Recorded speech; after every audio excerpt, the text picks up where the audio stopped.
En los primeros años del siglo XX se produce una serie de profundos cambios sociales y culturales en todo el mundo occidental que dan lugar a la llamada crisis de fin de siglo, cuyos rasgos más característicos son los que ponemos en el lado izquierdo del mapa mental. Así, estos serían los grandes progresos técnicos y científicos, el rápido crecimiento industrial que transforma las estructuras sociales, la difusión de las teorías socialistas y anarquistas, la Primera Guerra Mundial, a la que seguirían los felices años 20 para terminar la década en 1929 con una gran crisis y finalmente también tendríamos en estos primeros años el ascenso de Hitler o Stalin. Como consecuencia de la crisis del positivismo y del racionalismo, aparecen las corrientes irracionalistas y vitalistas, que intentan explicar la vida desde un punto más subjetivo e individualista, impregnadas de pesimismo. Así habría que destacar a filósofos importantes de estas corrientes como Schopenhauer, Kierkegaard o Nietzsche. Además, el pensamiento irracionalista llevará también al existencialismo. El hombre es un ser para la muerte y esto le va a llevar inevitablemente a la angustia existencial. Como ocurre en todas las épocas, la literatura va a reflejar estos profundos cambios y los movimientos y corrientes literarios se suceden a un ritmo mucho más rápido que en siglos anteriores. La crisis de valores que sufre la sociedad se plasma también en la literatura, cuyos rasgos principales podrían ser estos dos, la visión pesimista del mundo y del ser humano, además de una tendencia al experimentalismo y a la innovación formal. De forma así general, podríamos hablar de tres tipos de literatura que pueden coexistir en el mismo autor o incluso en la misma obra. Tendríamos por una parte una literatura existencial que busca dar respuesta a las grandes preguntas sobre el sentido de la vida y del mundo, para qué estamos aquí, por qué vivimos, qué hay más allá de la muerte, etcétera.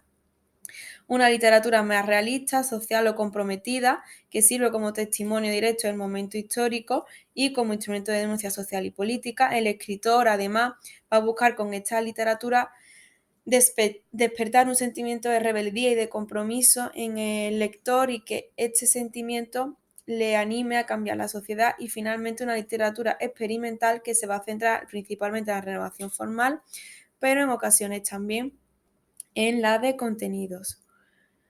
Tenemos los siguientes movimientos vanguardistas. El término vanguardista procede del francés y sirve para designar unos movimientos artísticos que se producen en Europa durante el primer tercio del siglo XX, pero especialmente en el periodo comprendido entre las dos guerras mundiales. Como características generales, tiene la ruptura y la revolución artística contra el arte del pasado, en especial contra el realismo. Además, rechaza todo lo que tenga que ver con el simbolismo o con la abstracción. La pretensión de originalidad y novedad absoluta va a rechazar todas las normas y tradiciones de los movimientos anteriores y va a buscar continuamente nuevas técnicas expresivas. Además, al triunfar el irracionalismo filosófico, va a tender hacia lo imaginativo y hacia lo irracional. Como consecuencia de estas nuevas características tenemos estos movimientos que ya os hemos enseñado antes. El futurismo, el primero de ellos, fue fundado por el italiano Marinetti, que publicó su primer manifiesto futurista en 1909. Este parte de la ruptura total con el pasado y pretende exaltar todo lo nuevo, toda la civilización mecánica, los progresos técnicos, es decir, las máquinas de velocidad, el avión, el movimiento, etcétera. Como consecuencia de todo esto, va a despreciar todo lo sentimental y lo humano con el fin de conseguir el ideal de que las palabras también son libres, además de un estilo rápido y dinámico, va a ser habitual que los escritores futuristas obvien la puntuación ortográfica o que supriman adjetivos.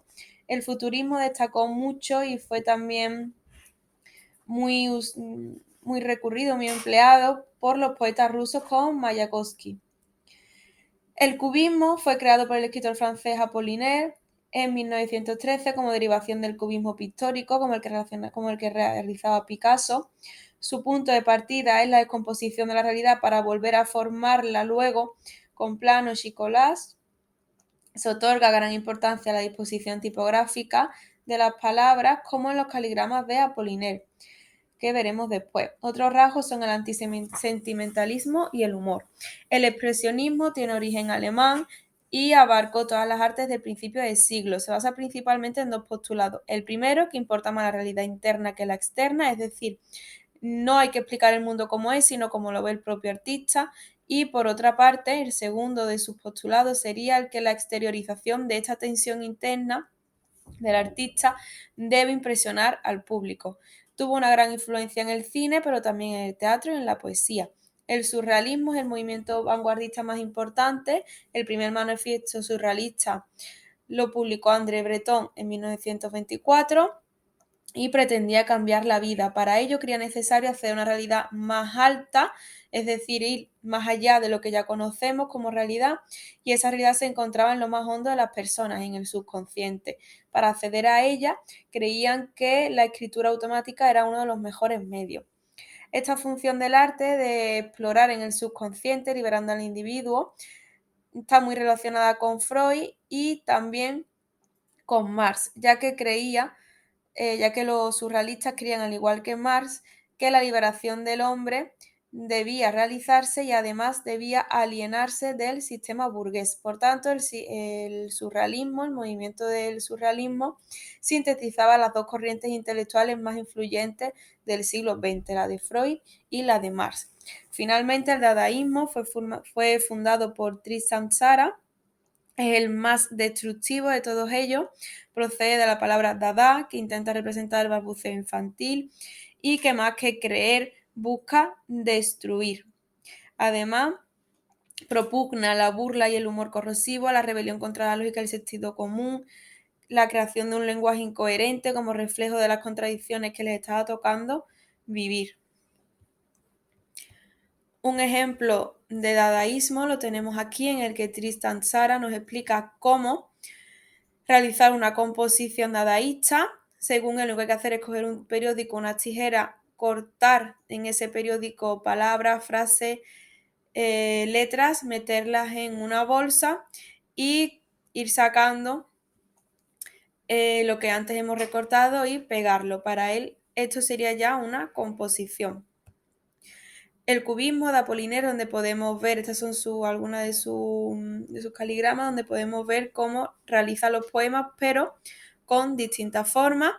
Y finalmente el futurismo de Marinetti, que le dedica un poema a un automóvil.